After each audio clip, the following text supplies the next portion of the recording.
Guys, என்னோட பேபிக்காக நான் ஒரு ஸ்பெஷல் ஹோம்மேட் செர்லாக் செய்வேன். அதை எப்படி செய்யுதுன்னு பார்க்கலாம் வாங்க. ஃபர்ஸ்ட் ஒரு 50 கிராம்ஸ் பாதாம் எடுத்து ஊற வச்சுடுங்க. நெக்ஸ்ட் அதை பீல் பண்ணி தனியாக எடுத்து வச்சுக்கோங்க. அது கூடவே அதே அளவு முந்திரியும் உடச்ச கடலையும் எடுத்துக்கிறேன். அதுக்கப்புறம் ஒரு 75 கிராம்ஸ் மக்கானா எடுத்துக்கோங்க. இதை தமிழில் தாமரை விதைன்னு சொல்லுவாங்க. அண்ட் 50 கிராம்ஸ் பொரி எடுத்துக்கிறேன். அண்ட் 50 கிராம்ஸ் மில்க் பவுடர் எடுத்துக்கோங்க.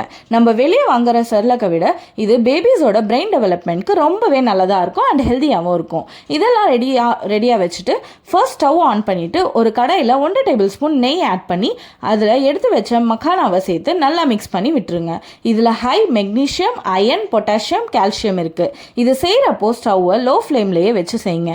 அது ஒரு 10 மினிட்ஸ்க்கு அப்புறம் பொரி சேர்த்து நல்லா மிக்ஸ் பண்ணிக்கோங்க. ஒரு 5 மினிட்ஸ் கழிச்சு இதை ஒரு பிளேட்க்கு மாற்றி வச்சுடுங்க. நெக்ஸ்ட்டு அதே கடாயில் 1 டீஸ்பூன் நெய் விட்டு எடுத்து வச்சுருந்த நட்ஸ் அண்ட் உடச்ச கடலையை சேர்த்து மிக்ஸ் பண்ணி பொன்னிறமாக வறுத்து அப்புறம் பிளேட்க்கு ட்ரான்ஸ்ஃபர் பண்ணி கொஞ்சம் நேரம் சூடார விடுங்க. கீ சேர்க்கறதால பேபிஸோட போன்ஸ் அண்ட் டீத்க்கு நல்ல ஸ்ட்ரென்த் கிடைக்கும். பொரியில் vitamin D, calcium, iron, fibre இருக்குது. அதுக்கப்புறம் நல்ல ஒரு ட்ரையான மிக்ஸி ஜாரை எடுத்து நம்ம செஞ்சு வச்ச மிக்சரை 2 பேட்சாக நான் அரைச்சி எடுத்துக்கிறேன்.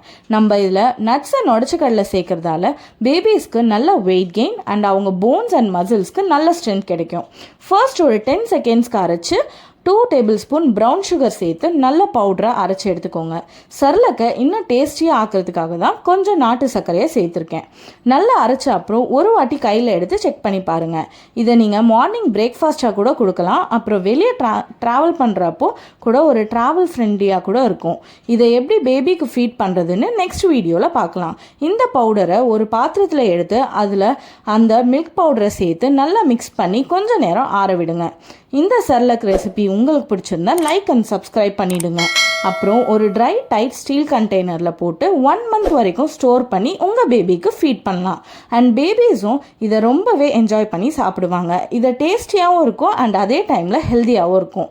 ட்ரை பண்ணிவிட்டு எப்படி இருக்குன்னு சொல்லுங்கள். பாய்.